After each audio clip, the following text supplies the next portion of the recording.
दोस्तों, हम बहुत एंटरप्रेन्योरशिप की बात करते हैं, बिजनेस की बात करते हैं, ये करते हैं। ये एंटरप्रेन्योरशिप एक्चुअली है क्या? ये कैसा अजीब सा वर्ड है एंटरप्रेन्योरशिप। सिंपल बिजनेसमैन क्यों नहीं बोलते? ये क्या है एंटरप्रेन्योरशिप? ये क्या है बिजनेसमैन? और इन दोनों में फ़र्क क्या है? ये इस विषय पर ये मैंने वीडियो बनाया है। आपके अंदर में एंटरप्रेन्योर भी होना चाहिए और आपके अंदर में बिजनेसमैन भी होना चाहिए। तो सीधी सी बात है कि इन दोनों में मामूली सा डिफरेंस है। तो ये डिफरेंस क्या है? ये एंटरप्रेन्योर वर्ड आया कहाँ से? What is an entrepreneur? इस टॉपिक पर आइए हम लोग बात करते हैं। ये एंटरप्रेन्योर वर्ड जो बना है, एक फ्रेंच वर्ड और एक लैटिन वर्ड को मिला करके बना है। ठीक है, ये एंटरप्रेन्योर वर्ड बोलने में भी थोड़ा कठिन है और ये थोड़ा अजीब सा सुना ही आता है। एंट्रे, फ्रेंच वर्ड है एंट्रे। एंट्रे मतलब बीच में, यानी प्रोडक्ट और कस्टमर के बीच में काम करने वाला व्यक्ति, यानी तो बीच में कस्टमर और प्रोडक्ट के बीच में जो काम करता है, जो प्रोडक्ट को कस्टमर तक ले करके जाता है, तो वो है एंट्रे, बिटवीन। और दूसरा लैटिन वर्ड है प्रेंड्रे। प्रेंड्रे मतलब कोई प्रोजेक्ट लेने वाला, कोई जिसने कुछ एक नई शुरुआत की हो, जिसने एक प्रोजेक्ट की शुरुआत की हो, उस प्रोजेक्ट को कंट्रोल में किया हो और उसको इम्प्रूव करने वाला हो, तो ये होता है प्रेंड्रे। तो एंट्रे और प्रेंड्रे ये मिल करके जो है एक ऑथर थे जीन बैप्टिस्ट, इन दोनों ने इन दो शब्दों को मिला करके, ऑन्ट्रे और प्रेंड्रे को मिला करके एंटरप्रेन्योर ये वर्ड की स्थापना की।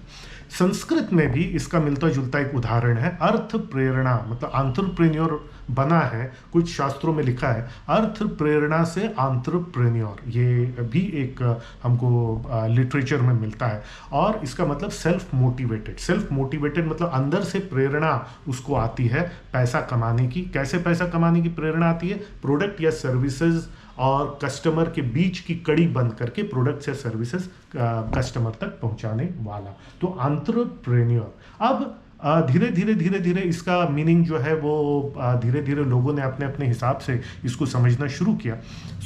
हम सिंपल तरीके से कैसे समझ सकते हैं? ये तो शब्द का ओरिजिन हुआ, ये शब्द की शुरुआत हुई, लेकिन आज के संदर्भ में एंटरप्रेन्योर का मतलब क्या है?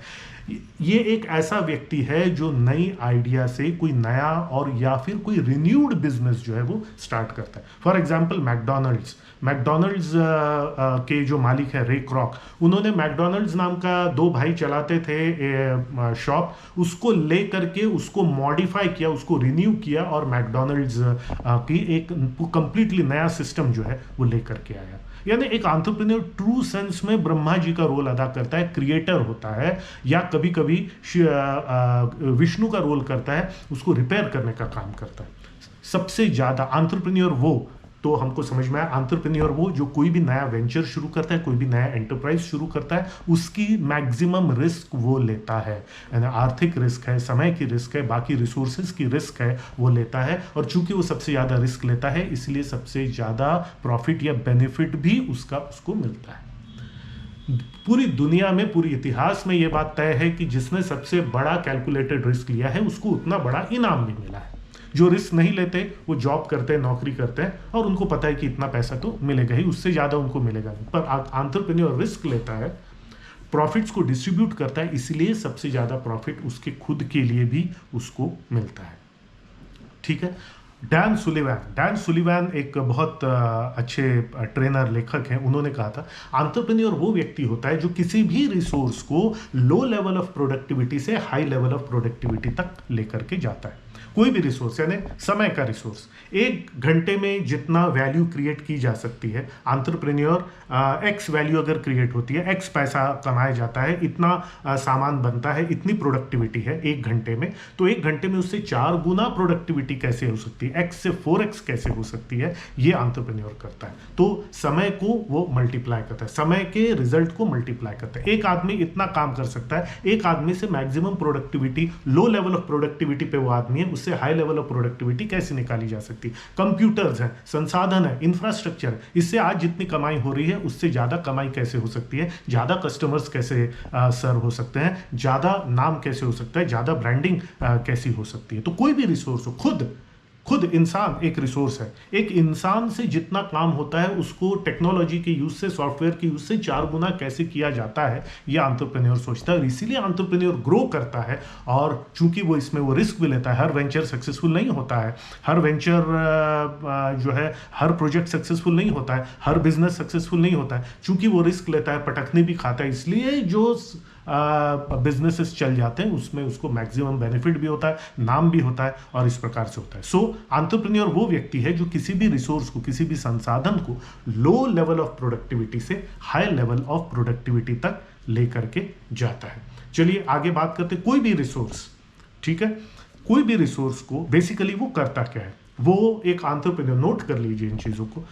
एंटरप्रेन्योर किसी भी चीज को, व्यक्ति को, समय को, इंफ्रास्ट्रक्चर को, सामान को, कंप्यूटर को ज्यादा यूजफुल बनाता है, उसको ज्यादा वैल्यूएबल बनाता है, चीजों को फास्टर करता है, चीजों को सस्ता करता है। अब देखिए जियो ने कैसा किया, सब कुछ सस्ता कर दिया, पूरा मार्केट ही पलट करके रख दिया, और इतने ज्यादा सस्ता करके भी इतने ज्यादा कस्टमर्स और पैसा जो है वो कमाए। चीजों को बड़ा करता है, इनोवेट करता है। ये इनोवेशन एक बहुत बड़ा गुण होता है एक एंटरप्रेन्योर का। न्यू, डिफरेंट एंड बेटर, तो नया, अलग और बेहतर कैसे बनाया जा सकता है, ये एक एंटरप्रेन्योर जो है वो सोचता है।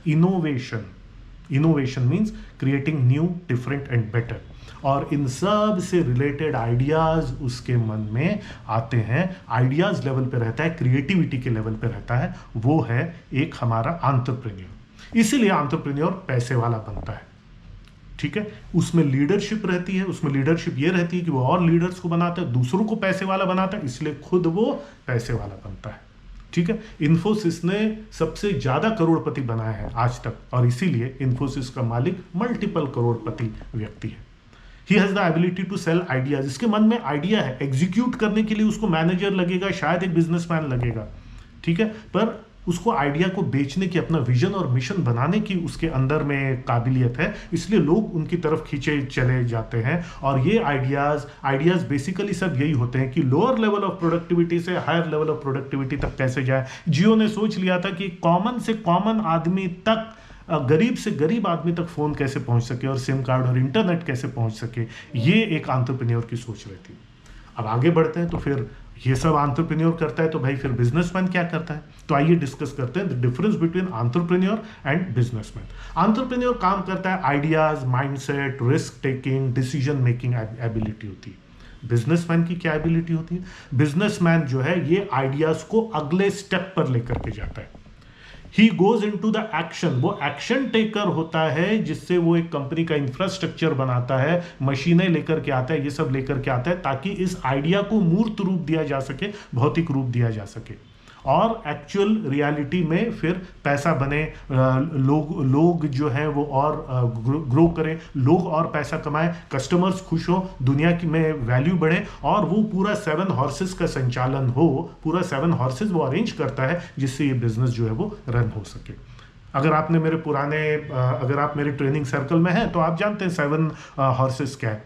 तो एंटरप्रेन्योर रिस्क लेता है, आइडिया लेता है, बताता है कि ऐसा किया जा सकता है, और बिजनेसमैन वो 7 हॉर्सेस बनाता है। 7 हॉर्सेस यानी मार्केटिंग का हॉर्स, सेल्स का हॉर्स, ऑपरेशन का हॉर्स, एचआर का हॉर्स, अकाउंट्स का हॉर्स, R&D का हॉर्स, और साथ ही साथ में एडमिन का हॉर्स, सो दैट एंटरप्रेन्योर की आइडिया को मूर्त रूप दिया जा सके। एंटरप्रेन्योर आइडियाज लेवल पे काम करता है, और उसको आइडिया बेचना आता है, जबकि बिजनेस जो है वो गेटिंग इट डन, एग्जीक्यूशन का मास्टर होता है, और उसको चीजें और वस्तुएं बेचना आता है। उसकी सेलिंग स्किल्स प्रोडक्ट्स और सर्विसेज को बेचने की, जबकि एक एंटरप्रेन्योर की स्किल्स जो है आइडियाज बेचने की है। दोनों का इक्वल इंपॉर्टेंस होता है। जब एक एंटरप्रेन्योर पहले अपना काम कर लेता है तो बिजनेसमैन को स्कोप मिलता है अपना काम करने का। याद रखिए, एक एंटरप्रेन्योर ही एक बिजनेसमैन बन सकता है, बिजनेसमैन डायरेक्टली नहीं बनता। एक एंटरप्रेन्योर अगर है, वो एंटरप्रेन्योर की आइडियाज आ जाने के बाद में अब उसको बिजनेसमैन का चोला पहनना पड़ेगा, 7 हॉर्सेस पे काम करना पड़ेगा, ताकि भौतिक रूप से उन आइडियाज पे काम होकर के पैसा बन सके, प्रोडक्ट्स बन सके, गुडविल बन सके, कंपनी की वैल्यू बन सके, और चहुओर जो है एक बेहतर दुनिया बन सके। तो एंटरप्रेन्योर और बिजनेसमैन का फ़र्क मैं उम्मीद करता हूँ यहाँ पर आप समझ गए होंगे। और एंटरप्रेन्योर के दृष्टि से एक बार सोच करके देखिए, बिजनेसमैन की दृष्टि से एक बार सोच करके देखिए, और बिजनेस और ज़िंदगी का मर्म आपको समझ में आ जाएगा। दोस्तों, अगर ये वीडियो अच्छा लगा, इस वीडियो की विषय वस्तु पर अगर आपके कुछ कमेंट्स है तो नीचे कमेंट ज़रूर कीजिएगा, लाइक और सब्सक्राइब कीजिएगा। और किस प्रकार के वीडियोस आप चाहते हैं लाइफ और बिजनेस के बारे में, उसके बारे में मुझे सूचित कीजिएगा, कमेंट्स में लिखिएगा, ताकि और अच्छी वीडियोस लेकर के मैं आपके सामने आ सकूं। Dear friends, thank you very much इस वीडियो को देखने के लिए। और शायद आपको 2-3 बार सुनना पड़ेगा इस वीडियो को अच्छे से समझने के लिए। देखिए वीडियो, एंजॉय कीजिए। I wish you all the best. Hello friends, मैं उम्मीद करता हूँ ये वीडियो आपकी उम्मीदों पे खरा उतरा होगा और इससे आपकी लाइफ और बिजनेस में एक पॉजिटिव चेंज आएगा। ये पॉजिटिव चेंज तभी आएगा जब आप इस वीडियो को सिर्फ देखेंगे और सुनेंगे नहीं, बल्कि इसमें कही हुई बातों को अमल में भी लाएंगे, क्योंकि एक्शन लेने से ही आपको लाइफ में रिजल्ट्स मिलेंगे। किसी भी अन्य जानकारी के लिए, हमारे दूसरे ट्रेनिंग प्रोग्राम्स के लिए, हम और आप लॉन्ग टर्म कैसे जुड़ सकते हैं, इन सब की जानकारी के लिए यहाँ पर दिया हुआ जो हमारा वेबसाइट पोर्टल है ajayshesh.in, उस पर जाएं और सभी जानकारी आपको मिलेगी। आपके उज्जवल भविष्य की, बिजनेस की, लाइफ की मैं कामना करता हूं। बहुत बहुत धन्यवाद।